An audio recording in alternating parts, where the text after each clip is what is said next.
தமிழ்நாட்டை தலைகுனிய விடமாட்டேன். ஓரணியில் தமிழ்நாடு.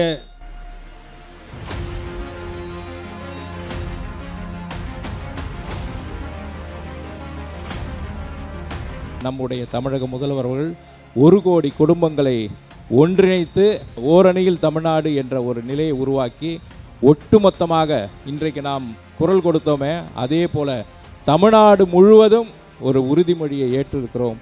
தமிழ்நாட்டை தலைகுனிய விடமாட்டோம், தலைகுடிய விடமாட்டோம் என்பதை உரக்க சொல்லி இந்த தமிழ்நாட்டில் இருக்கின்ற எல்லோர் மக்களும் உரத்த ஒரே குரலாக ஒலிக்க வேண்டும் என்று இந்த கூட்டத்தை ஆங்காங்கே நடத்தி கொண்டிருக்கிறார்கள்.